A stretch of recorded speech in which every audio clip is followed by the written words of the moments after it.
Pendeta Heri Prasetyo sekalian memperkenalkan diri dan keluarga.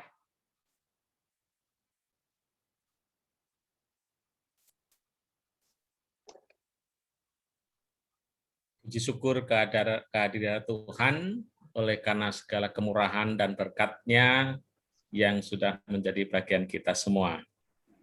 Selamat malam untuk umat-umat Tuhan di Colorado khususnya. Kami bersyukur, terima kasih untuk pertemuan pada saat yang berbahagia ini. Kami berterima kasih kepada Gembala Jemaat Pendeta Yoram Tumbarante, demikian juga dengan tua-tua jemaat seperti Bapak Simon Wewengkang, Bapak Lloyd Simorangkir yang sudah menghubungi saya dan mengundang untuk menyampaikan renungan pada hari ini.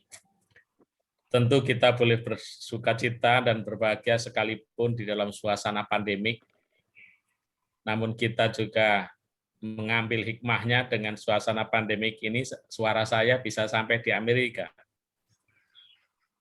Kalau tidak ada pandemik ini mungkin tidak pernah akan sampai di sana suara saya. Dan kita bersyukur kepada Tuhan, oleh karena Tuhan masih berikan kesempatan kepada kita untuk bertemu. Amin. Dan ada beberapa kami mengenal di sini, teman-teman yang dulu pernah bersama-sama. Pak Lloyd, dulu adik kelas saya di Selapur. Ya. Beliau ini masih SMP dulu kalau tidak salah, kelas 1. Saya sudah kelas 2 SMA kalau tidak salah. Ya. Dan kemudian keluarga Pak Simon Wewengkang. Ini kalau disebut orang tua ya orang tua karena memang sudah lebih tua dari saya dan juga pernah bersama-sama dulu ketika di Blora Malang Melintang di sana ya, dan juga khususnya di Jawa Timur ketika beliau menjabat Direktur Pemuda Advent dulu. Dan kita bersyukur bisa ketemu kembali ya dalam keadaan sehat selamat. Ini semua karena kemurahan Tuhan. Amin. Baik, saudara-saudaraku, saya tidak banyak cerita tentang Surabaya karena nanti kalau cerita Surabaya nanti terlalu berhari-hari nanti di sana.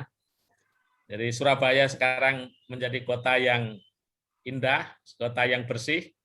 Ya, kalau di tempat lain ada banjir, di Surabaya sudah minimal banjirnya.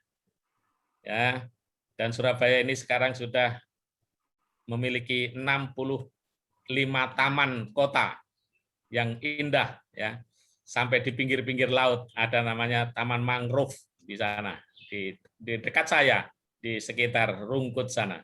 Jadi saudara-saudaraku, kalau saudara mungkin ada suatu waktu kembali ke Surabaya atau datang ke Surabaya, hubungi saya, mampirlah ke rumah. Ya. Rumah saya di lantai 2, jadi sudah dekat dengan surga ini karena di lantai 2. Ya, dekat dengan surga dan juga dekat dengan matahari, jadi tentu lebih panas ya.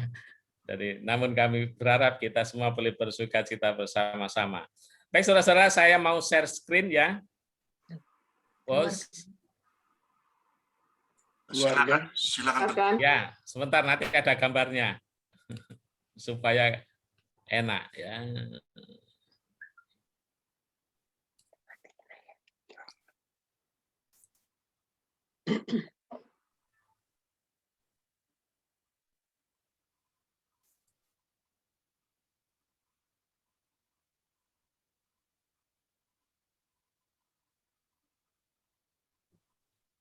Sudah kelihatan gambarnya ya? Ya. Oke, terima kasih. Baik, saudara-saudaraku yang dikasihi Tuhan, sementara saya menyampaikan renungan, saya akan juga nanti akan menyampaikan perkenalan saya bagi saudara-saudara umat-umat Tuhan di Colorado khususnya, dan bagi saudara-saudara yang lain. Bersama saya adalah istri saya yang ada di samping kanan saya, dan juga ada 2 anak saya yang ikut memonitor di sini, yaitu Sinta dan juga Priska. Ya. Pelajaran atau renungan kita adalah berbicara tentang Eden. Ya. Eden yang dipulihkan. Karena untuk Eden yang pertama kita belum pernah melihat, jadi kita hanya menggambarkan ya sedemikian inilah keadaan Eden pada zaman masa awal dunia ini. Baik, nama saya Catur Heri Prasetyo, ya, bukan Heri Catur tapi Catur Heri Prasetyo. Jadi ada banyak sering keliru di kantor juga sering keliru diwalik-walik ya. Jadi Catur itu adalah 4, jadi anak yang keempat dari keluarga. Jadi walaupun di atas saya tinggal 1, sebenarnya ada 1, 2, 3, tapi hanya 1 tinggal 1 yaitu kakak saya Endah yang sekarang juga sudah purna tugas dari seorang guru di Anjasmoro dulu. Nah, ini keluarga saya yang pertama, maksudnya saya keluarga yang pertama. Tentu Pak Simon Wewengkang mengenal ini ya. Ini adalah Ibu Heri dulu, ya istri saya yang pertama. Kemudian ini adalah anak-anak saya ketika masih ya masih unyun dulu ya. Ini ketika dalam perjalanan naik kereta api mau pulang ke Jogja ini kalau tidak salah. Ya. Dan ini yang di sebelahnya inilah anak-anak gadis saya, 3 malaikat saya yang ada, yang sudah besar-besar semua. Ini yang sebelah sini ini adalah anak yang pertama yaitu Sinta. Ya, Sinta. Kemudian yang di pinggir lagi adalah Ratih, ya. Sinta, Ratih, kemudian yang ketiga ini yang tengah adalah Priska yang sekarang masih kuliah di UNAI mengambil jurusan perawat, yang besok hari Selasa sudah mau praktek di Rumah Sakit Advent Bandung. Ya. Jadi inilah the 3 angels dari keluarga kami yang pertama. Ya. Berikutnya, tentu karena pada satu waktu karena Ibu Heri ini sakit pada waktu itu, ketika kami berada di Surabaya saya sebagai Direktur Pemuda Advent, Ibu ini sakit, dan karena sakitnya kurang lebih 1 tahun, kemudian Tuhan memberikan waktu untuk Ibu Heri ini beristirahat dalam Tuhan. Ya. Jadi istirahat dalam usia 46 tahun. Ketika si kecil ini masih kelas 3 SD, ya, ditinggalkan. Berikut, ini Bu Heri yang kedua. Ini ketika kami menikah di Poncol, ya, Jemaat Poncol Magetan. Mungkin Pak Wewengkang tahu Jemaat Poncol ya. Ya, ini di sebuah desa di kaki Gunung Lawu. Ya, ini Bu Heri. Ini yang kedua, menikah tanggal 13 Oktober tahun 2019. Ya, 2019. Ini di Poncol. Dan inilah anak daripada Ibu Heri atau yang bernama Ibu Sri, ya, Sri Waryanti. Ini anaknya, satu-satunya anak, yaitu Andika Fortian. Ini istrinya dari Sidoarjo, istrinya, dan inilah ketiga anak mereka atau ketiga cucu kami. Ya. Jadi tentu kita bersyukur oleh karena punya 2 keluarga yang bisa disatukan bersama-sama. Ya. Jadi kami menikah dengan ibu ini setelah saya 10 tahun jomblo, ya, 10 tahun, kurang lebih 10 tahun sendiri untuk mengurus anak-anak sampai anak-anak selesai, kemudian baru anak-anak memberikan saya izin untuk menikah, nah, saya menikah, ya, menikah untuk yang kedua kalinya.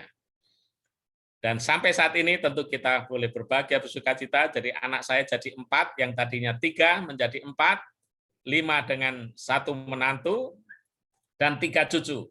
Ini cucu yang pertama, yaitu Ciko.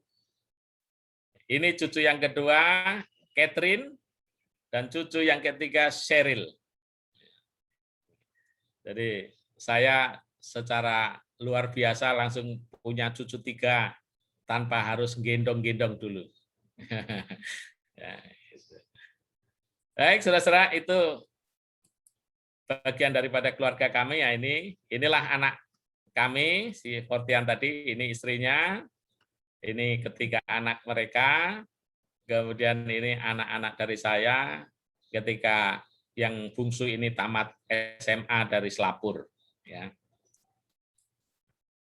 Baik, saudara-saudaraku, mari kita bersama-sama menyatukan hati pikiran kita untuk perenungan firman Tuhan, yang sebelumnya saya mengajak kita untuk berdoa. Bapa di surga, Bapa yang penuh kasih dan berkemurahan, di hari yang indah ini kami dapat bersama-sama berkesempatan untuk membuka firman-Mu dan menyelidikinya. Kiranya kasih kemurahan-Mu boleh menjadi bagian kami dan Roh Kudus boleh menerangkan dalam hati pikiran kami, untuk kami boleh mengerti setiap firman-Mu. Berkati umat-umat Tuhan yang mendengarkan dan yang memonitor pada saat yang indah ini.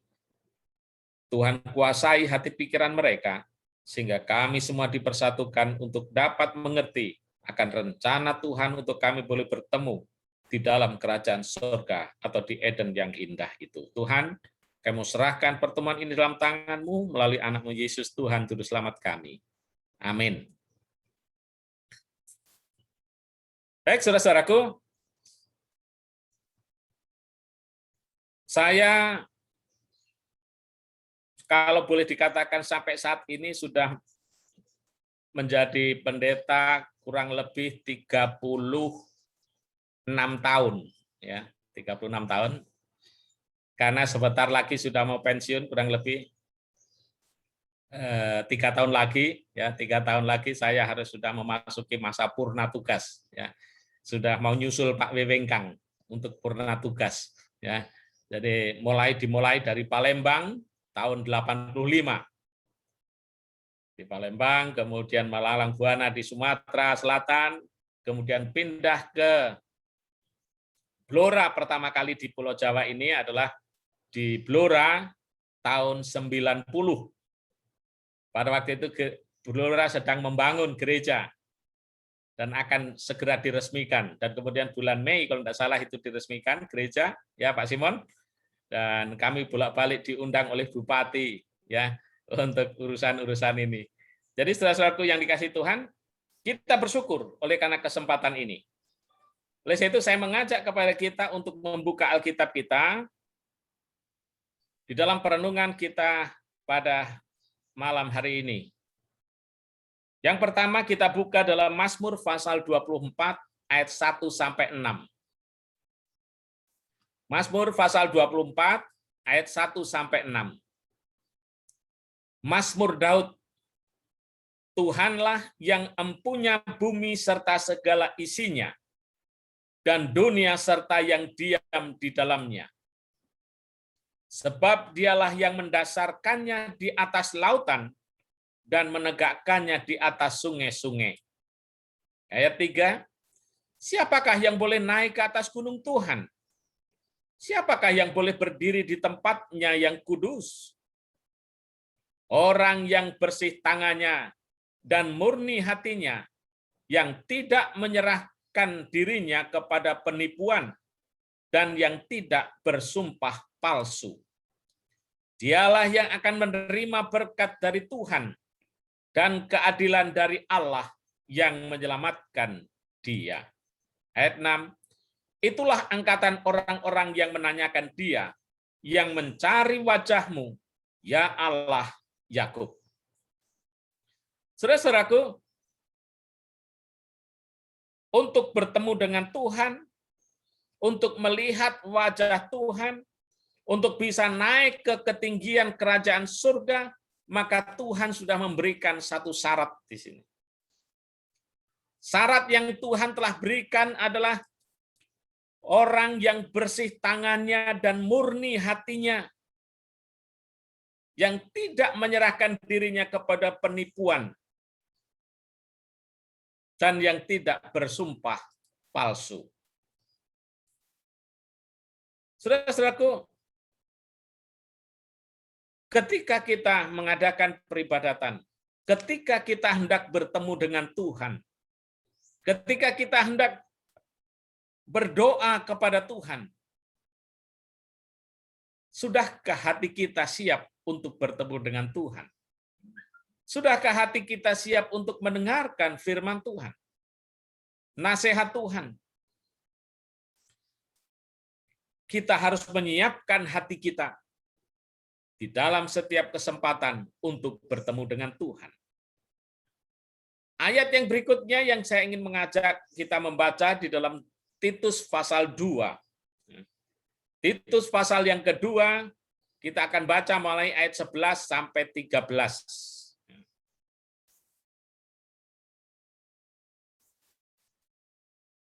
Karena kasih karunia Allah yang menyelamatkan, semua manusia sudah menjadi nyata. Ia mendidik kita supaya kita meninggalkan kefasikan dan keinginan-keinginan duniawi. Dan supaya kita hidup bijaksana, adil, beribadah di dalam dunia sekarang ini.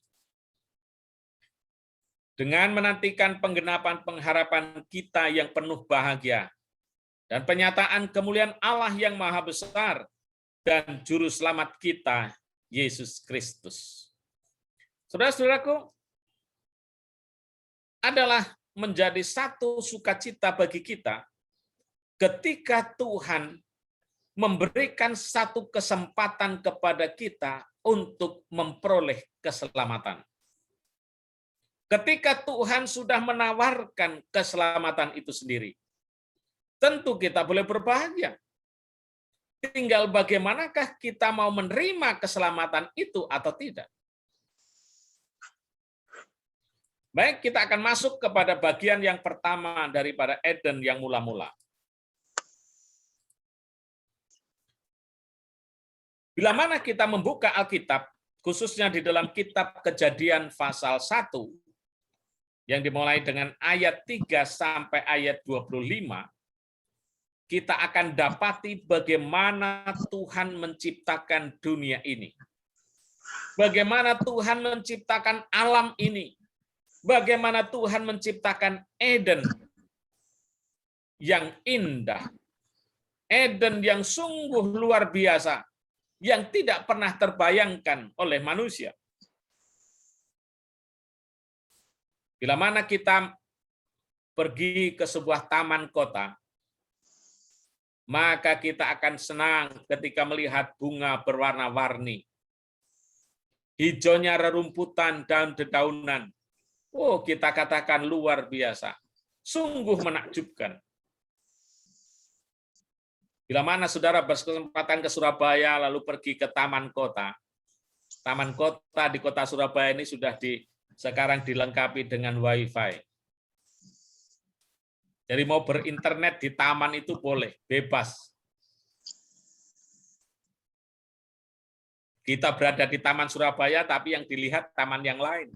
Bisa. Yang berikutnya, alam yang indah ketika Tuhan menciptakannya, air, tumbuh-tumbuhan, binatang-binatang yang di darat, binatang yang di air, binatang yang di udara, menambah kesemarakan Taman Eden yang mula-mula.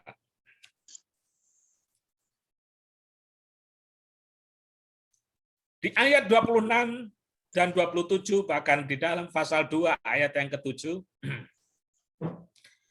Tuhan menciptakan manusia.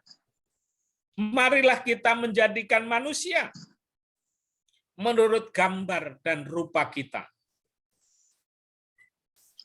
Maka Allah pun menjadikannya manusia, laki-laki dan perempuan. Manusia diciptakan menurut patron atau gambar yang Allah, atau gambar Allah sendiri. Allah ingin manusia menjadi satu bagian daripada rencana Tuhan. Kebahagiaan, sukacita akan meliputi dunia ini. Manusia bisa berinteraksi dengan sesama manusia. Manusia bisa berinteraksi dengan ciptaan-ciptaan lain, baik binatang maupun tumbuh-tumbuhan. Oleh sebab itu ketika manusia diciptakan, Tuhan berfirman kepada manusia, maka manusia itu akan memelihara, menjaga taman itu dengan sebaik-baiknya, mengusahakannya, sehingga taman itu akan semakin kelihatan cantik dan indah.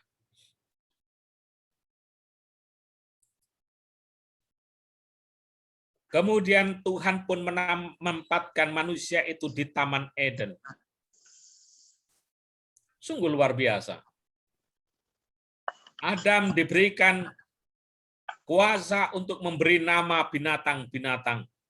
Oh, ini kuda, ini singa, ini gajah, dan lain sebagainya. Sungguh pengetahuan Adam luar biasa, padahal dia belum pernah melihat bagaimana itu namanya kuda dan lain sebagainya sebelumnya. Tetapi ketika dia melihat ini kuda. Mungkin kalau kita ditempatkan di satu taman melihat sesuatu yang baru yang belum kita kenal, kita memberi nama juga pusing. Tetapi Tuhan memberikan kuasa kepada Adam untuk memberikan nama. Ia bersukacita, ia bergembira, dia berbahagia tinggal di Taman Eden. Namun di dalam Taman Eden itu sendiri, ketika dia melihat binatang-binatang itu berpasangan, Adam melihat dirinya sendiri, tidak ada teman. Lalu Tuhan menjadikan seorang penolong. Aku akan menjadikan seorang penolong baginya yang sepadan dengan dia. Jadi akhirnya Adam memiliki satu kebahagiaan. Oleh karena Tuhan telah menyediakan, Tuhan telah menciptakan seorang penolong yang diambil dari bagian tubuh daripada Adam, yaitu tulang rusuknya. Diambil untuk melengkapi kebahagiaan Adam di Taman Eden. Nah, saudara-saudaraku yang dikasihi Tuhan, kebahagiaan, keharmonisan, keindahan dinikmati oleh Adam dan Hawa.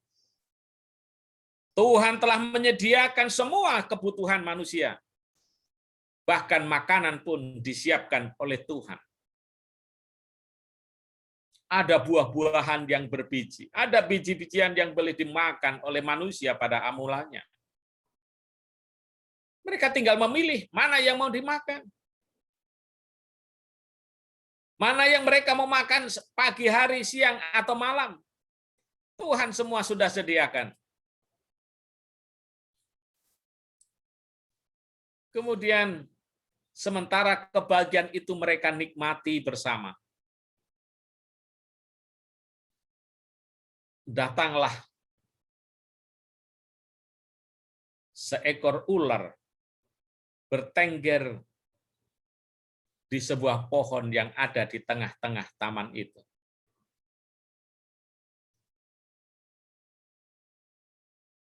Ular itu menyapa Hawa yang sedang berada di taman itu sendirian. Ular itu menyodorkan sesuatu yang baru, yang sebenarnya tidak baru, tetapi hanya kalimat saja yang dia ucapkan dengan sedikit dimodifikasi.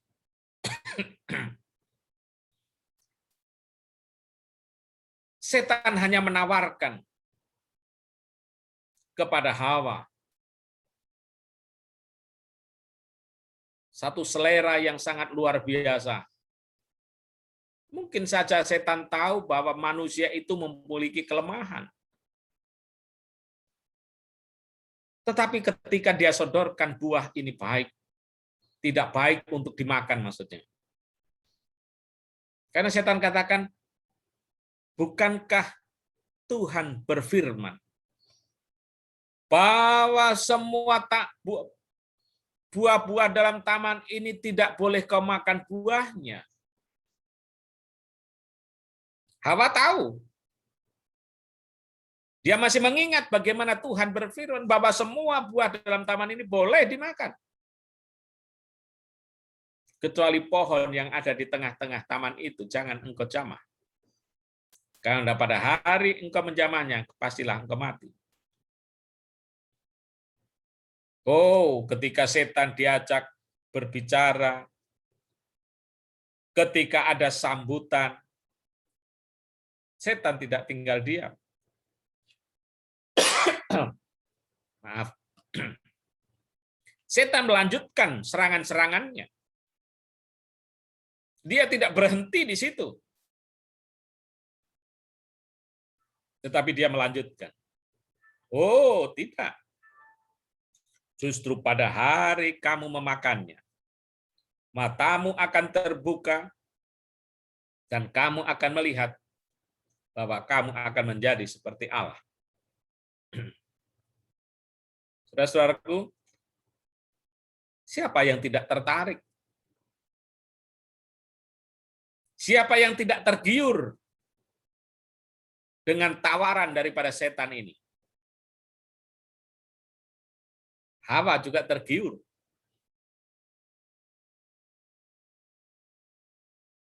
Dia tidak mau berlama-lama. Dia akhirnya berkompromi dengan setan. Dia berkompromi dengan ular sebagai mediatornya. Dan Hawa memakannya. Dia berikan kepada Adam. Adam memakannya. Ini yang sangat luar biasa. Atau karena mungkin Adam pada waktu itu juga mengingat karena janji pernikahan. Kalau makan satu ya semua makan bersama-sama. Kalau mati satu mati bersama-sama mungkin. Yang sebenarnya Adam bisa saja menolak. Tetapi Adam mengikut memakannya juga.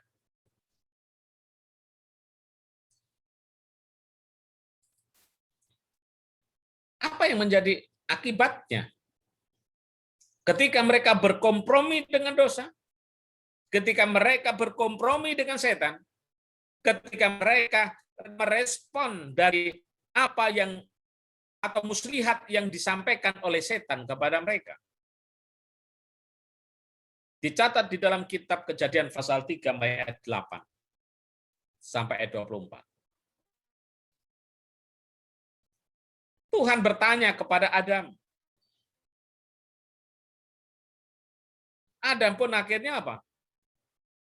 Mengelak. Karena perempuan yang kau berikan kepadaku. Adam menyalahkan Hawa. Ketika Hawa ditanya, mengapa kamu makan ini? Karena si ular. Sekiranya Tuhan bertanya kepada si ular atau kepada setan, apa yang menjadi jawaban setan? Bukankah setan akan menyalahkan Tuhan? Ini kita lihat.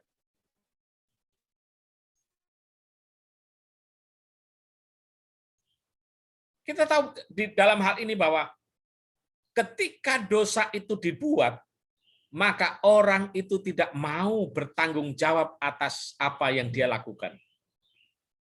Dia akan menyalahkan pihak-pihak lain. Dia akan menyalahkan pihak-pihak yang terlibat atau yang dekat dengan dia. Karena dia tidak mau dihukum sendirian. Adam pun mendapatkan apa? Mendapatkan sanksinya. Tuhan berikan sanksi. Engkau akan bekerja dengan susah payah, engkau akan berpeluh untuk keluargamu, untuk istrimu, untuk anak-anak dan keturunanmu. Sehingga onak duri menjadi makananmu. Untuk Adam. Demikian juga untuk Hawa. Ada sanksinya yang Tuhan berikan kepada Hawa. Karena Hawa ini maka dunia menjadi rusak. Bahkan hewan-hewan juga turut menerima akibatnya. Hewan bermusuhan dengan yang lainnya. Tanaman juga menjadi kering. Ini semua oleh karena ulah daripada manusia yang telah melakukan pelanggaran terhadap perintah Tuhan. Demikian juga kepada setan atau kepada ular itu. Tuhan juga memberikan sanksinya kepada mereka. Kepada ular, maka engkau akan berjalan dengan perutmu. Yang tadinya ular itu bisa terbang dari satu pohon ke pohon yang lain. Tetapi sekarang ular harus apa? Dengan perutnya dia berjalan.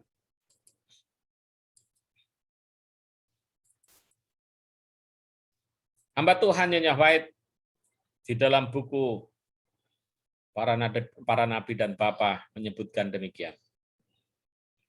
Pohon pengetahuan baik dan jahat telah dijadikan sebagai satu ujian penurutan serta kasih mereka kepada Tuhan. Tuhan telah melihat bahwa tepatlah menghadapkan kepada mereka hanya satu larangan saja terhadap penggunaan segala sesuatu yang ada di dalam taman itu. Tetapi jikalau mereka melanggar kehendaknya di dalam hal tertentu itu, mereka akan mendatangkan ke atas diri mereka kesalahan dari pelanggaran itu. Jadi ketika Adam dan Hawa menempatkan diri untuk melanggar, maka kesalahan itu harus mereka pikul. Akibatnya harus mereka terima. Sehingga kesusahan, penderitaan menjadi bagian kehidupan manusia. Jadi saudara-saudaraku, inilah akibat dari mereka yang, atau khususnya Adam dan Hawa ketika mereka harus melakukan pelanggaran terhadap perintah Tuhan. Bila mana kita melihat pengalaman ini, maka ada sesuatu yang menarik. Ketika Tuhan menyampaikan kutukan, ketika Tuhan menyampaikan akibat atau sanksi daripada pelanggaran itu, maka Tuhan juga memberikan kepada manusia itu apa? Janji yang sangat luar biasa. Satu rencana, satu ide yang sangat luar biasa yang Tuhan nyatakan kepada manusia.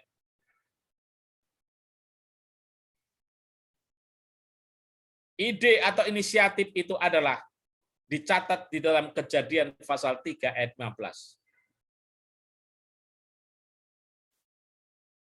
Mungkin kita bisa membuka di dalam kitab ini satu janji yang sangat luar biasa yang Tuhan berikan kepada manusia.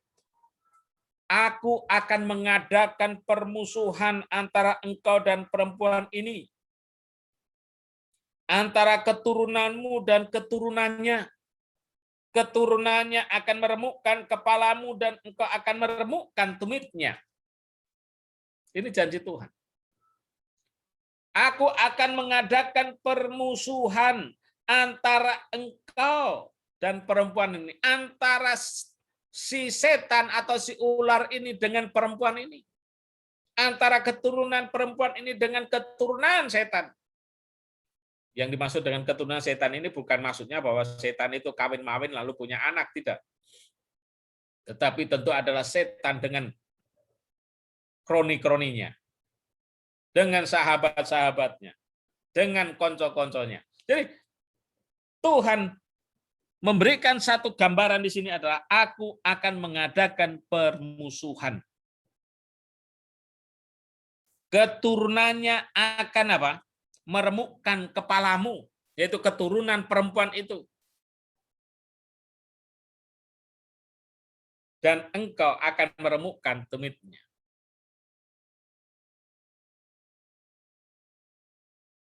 Jadi Tuhan sudah memberikan hal ini, satu janji ini kepada manusia.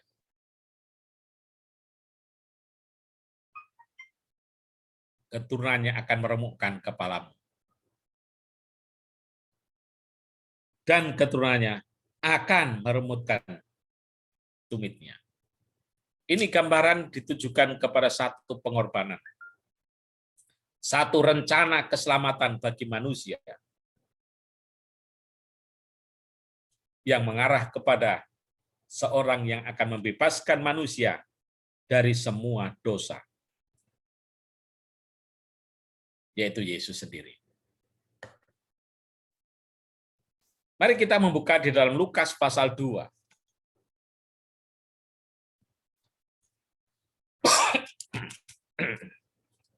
Lukas pasal yang kedua, saya akan bacakan ayat 4 mulai. Demikian juga Yusuf pergi dari kota Nazaret ke Galilea ke Yudea, ke kota Daud yang bernama Bethlehem, karena ia berasal dari keluarga keturunan Daud, supaya didaftarkannya bersama dengan Maria, tunangannya yang sedang mengandung. Ketika mereka di situ, tibalah waktunya Maria untuk bersalin. Dan dia melahirkan seorang anak laki-laki, anaknya yang sulung, lalu dibungkusnya dengan kain lampin, dan dibaringkannya ke dalam palungan, karena tidak ada tempat bagi mereka di rumah penginapan. Saudara-saudara, lalu dimulai di ayat sampai ayat 9 dan 11, maka ditemukan di sana bahwa ini berbicara tentang seorang pembebas yang lahir di antara atau di tengah-tengah manusia, yaitu keturunan dari perempuan itu, lahir di tengah-tengah manusia yang berdosa, untuk menyelamatkan manusia yang berdosa. Karena setiap orang yang percaya kepadanya tidak binasa, melainkan beroleh hidup yang kekal. Setiap orang. Tanpa kecuali, tidak dibatasi oleh suku, ras, golongan, dan agama. Siapapun mereka yang percaya kepada Yesus akan diselamatkan. Ketika Yesus berbicara kepada Nikodemus, Yesus hanya berbicara, seorang harus dilahirkan kembali. Bila mana mau masuk ke dalam kerajaan surga. Lahir kembali tentu adalah menerima Yesus Kristus melalui baptisan air dan roh. Dia akan mendapatkan sukacita, dia akan mendapatkan kebahagiaan di dalam kehidupan mereka, pengampunan dosa, dan keselamatan itu sendiri.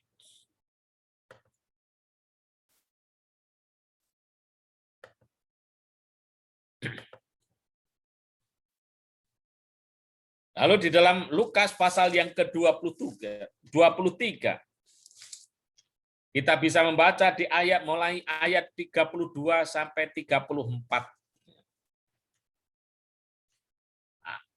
Lukas pasal 23 mulai ayat 32 sampai ayat 34 ya. Saya akan bacakan 33 ya. Ketika mereka sampai di tempat yang bernama Tengkorak, mereka menyalibkan Yesus di situ dan juga kedua penjahat itu, dan seorang di sebelah kanannya dan yang lain di sebelah kirinya.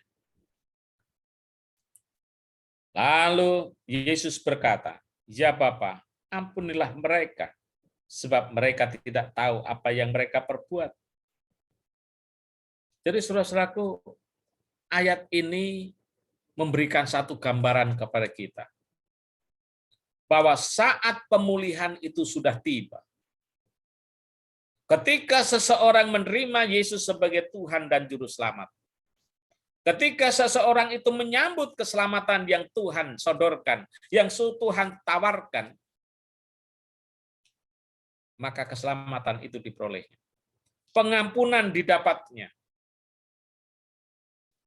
Sehingga jaminan hidup yang kekal, jaminan keselamatan yang nyata untuk pulang ke rumah, pulang ke Eden, akan menjadi nyata dalam kehidupan manusia.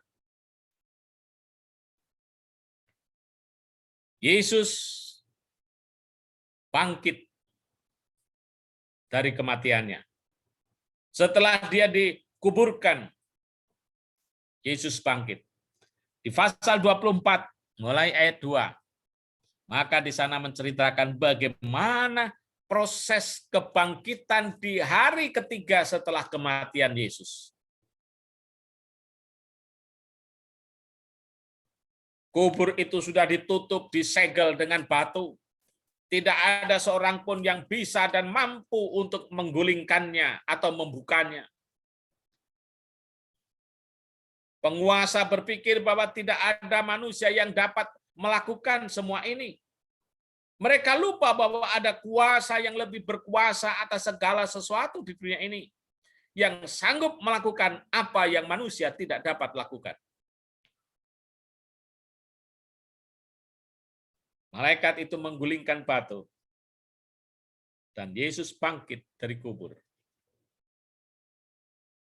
sebagai satu tanda bahwa ia telah memenuhi semua yang telah dinubuatkan tentang dirinya sendiri.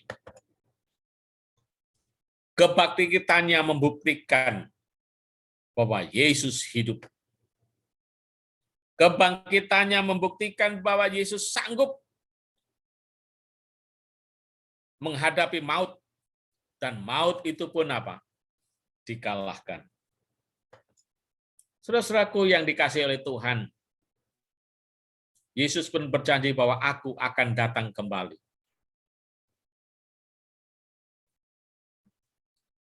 Tentu kita merindukan kedatangan Yesus yang kedua kali. Terlebih ketika kita menghadapi masa pandemik ini.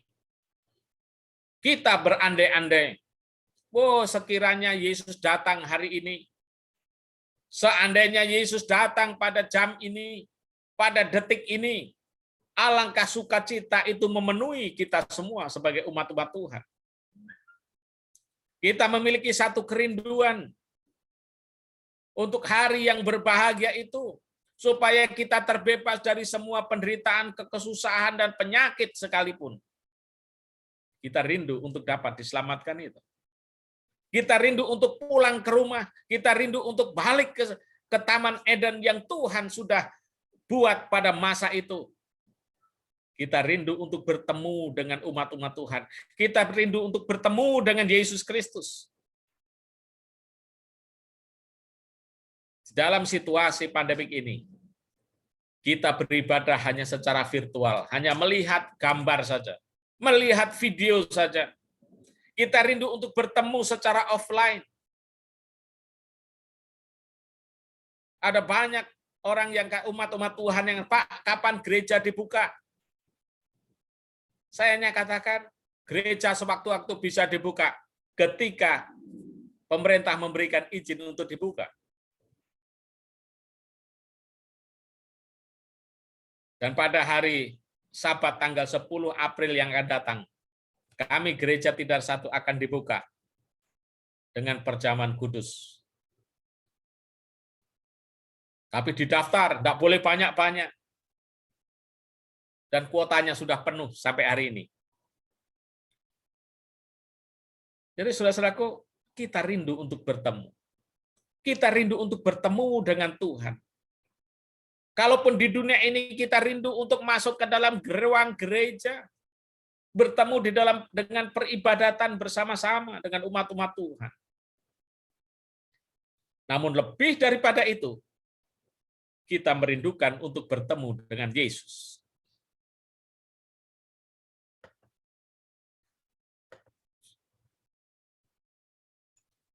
Yesus telah menyatakan janjinya kepada kita. Kalau saudara membaca di dalam Yohanes pasal 14 ayat 1 sampai 3. Janganlah gelisah hatimu.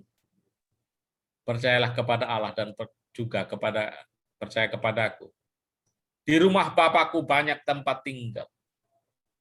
Jadi saudara-saudaraku, Yesus sendiri sudah menyediakan satu tempat tinggal untuk kita. Dan setelah aku pergi ke situ dan menyediakan tempat bagimu, aku akan datang kembali menjemputmu, supaya di mana aku berada, kamu pun berada.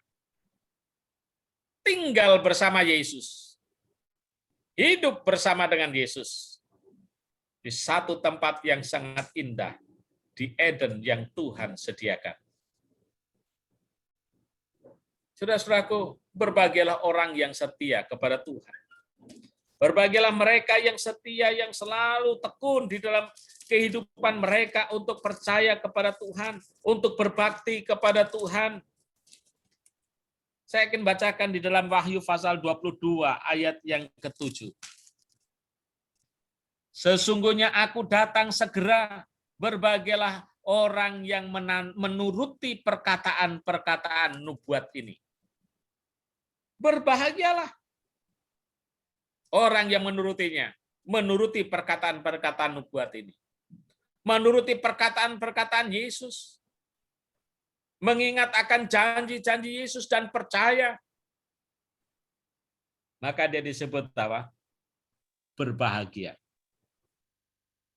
Dan ingat, kalimat pertama tadi kan, aku datang segera.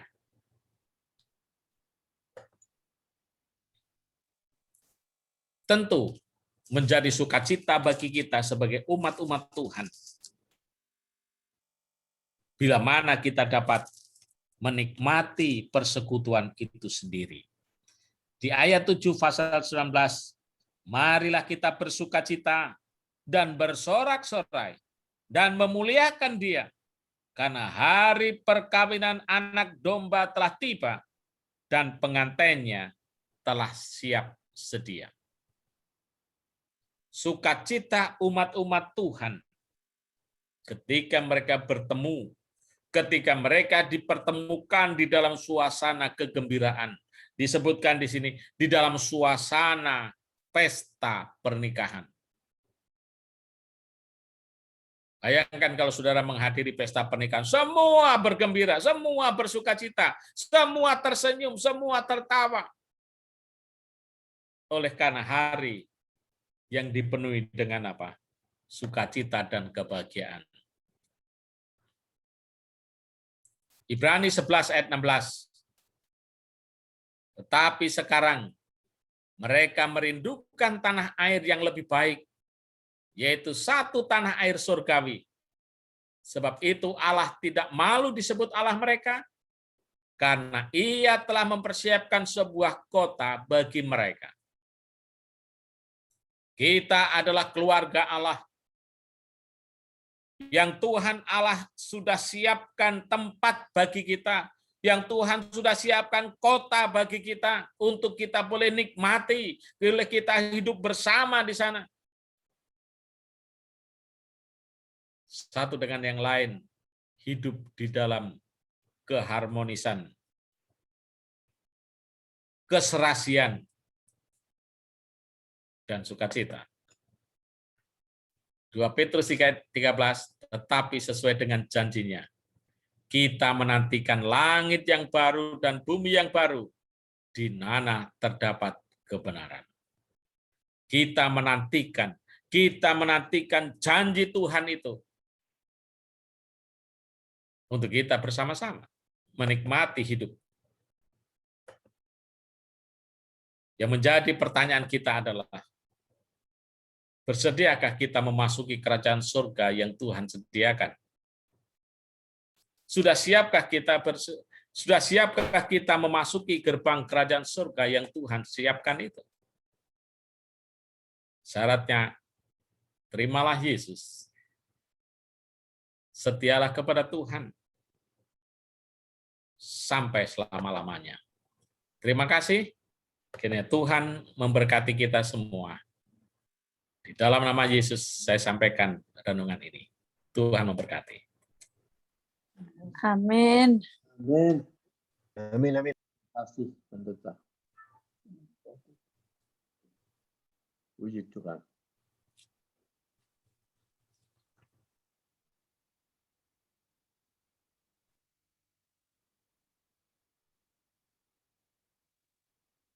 Zen unmute. Terima kasih Pendeta Catur Heri Prasetyo yang sudah membawakan firman Tuhan yang begitu indah. Kiranya boleh menguatkan kita sekalian mendorong kita untuk tetaplah setia kepada Tuhan, dan biarlah kita boleh masuk di dalam kerajaan surga. Sekali lagi terima kasih. Saya memberikan kesempatan bagi Lloyd untuk membawakan lagu penutup. Saya tidak melihat ada Simpson di sini. Dipersilakan Lloyd untuk lagu penutup. Kayaknya ada Kak Jen. Ada, oh ada. Ada dia. Sorry. Dipersilakan Simpson. Oke, selamat malam. Selamat malam. Ya, terima kasih pendeta. Pengunungannya menguatkan.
Terima kasih Simpson.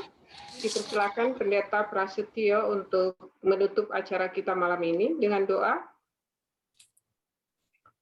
Ya, mari kita satu di dalam doa.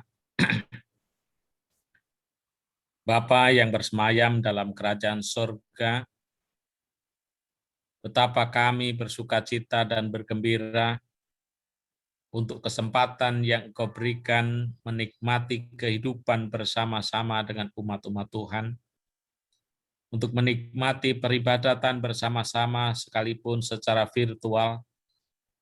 Namun kami percaya bahwa Roh Tuhan hadir di tengah-tengah kami, mengurapi peribadatan kami, memberkati masing-masing kami dan partisipan yang turut hadir di dalam pertemuan hari ini. Terima kasih untuk kebenaran firman-Mu yang sudah kami dengar. Kiranya Roh Kuduslah yang boleh memeteraikannya di dalam hati pikiran kami, untuk kami boleh tetap berserah kepada Tuhan, kami tetap setia kepada Tuhan, dan kami boleh menantikan janji Tuhan untuk datang ke atas dunia ini yang kedua kalinya, yang boleh membawa kami masing-masing setiap umat-umat Tuhan untuk memasuki gerbang kerajaan surga, Eden yang baru, Eden yang Tuhan telah pulihkan, Eden yang sangat indah yang kami nanti-nantikan. Bapa, hamba-Mu berdoa bagi umat-umat Tuhan dan partisipan yang turut dalam ibadah pada hari ini. Tuhan akan memberkati mereka di dalam kehidupan mereka, di dalam keseharian mereka, di dalam usaha dan pekerjaan tangan mereka. Tuhan akan mencukupkan dalam setiap kebutuhan mereka. Tuhan memberkati di dalam keluarga mereka. Tuhan juga memberkati di dalam iman dan rohani mereka. Kuasai mereka dan tuntun mereka untuk mereka tetap berjalan pada jalan Tuhan. Untuk mereka tetap setia kepada Tuhan. Untuk mereka hidup lebih dekat pada Tuhan yang dipersiapkan bagi kedatangan Yesus yang tidak lama lagi. Bapa, kami semua merindukan hari yang berbahagia itu. Kami merindukan Eden yang dipulihkan itu. Untuk kami boleh menikmati suasana sukacita, suasana harmonis, suasana yang penuh bahagia bersama-sama dengan Tuhan Yesus. Untuk itu Tuhan, biarlah Engkau juga bersama-sama kami, mengampuni kami atas segala salah dan dosa kami, agar kami boleh layak menerima semua anugerah, berkat, dan kasih sayang-Mu. Bahkan janji Tuhan itu nyata dalam setiap kehidupan kami. Berkati kami di sepanjang hari ini Tuhan, biarlah Tuhan akan menolong kami. Dan Tuhan memberkati juga bagi saudara-saudara kami, umat-umat Tuhan yang ada di Colorado, untuk beristirahat malam ini. Malaikat surga kiranya yang menjaga mereka dalam istirahat, dijauhkan dari segala mara bahaya sakit, penyakit, dan COVID-19 ini Tuhan, agar kami boleh bersukacita, bergembira, memuji, memuliakan nama Tuhan. Dan saudara-saudara kami boleh istirahat sampai besok pagi, boleh bangun dalam keadaan sehat untuk melakukan berbagai aktivitasnya. Bapa, kami serahkan kehidupan kami serahkan semua rencana kami ke dalam tangan Tuhan. Kami serahkan keluarga kami dalam kasih-Mu. Melalui anak-Mu Yesus Kristus Tuhan dan Juru Selamat kami. Amin. Amin. Amin. Amin. Terima kasih.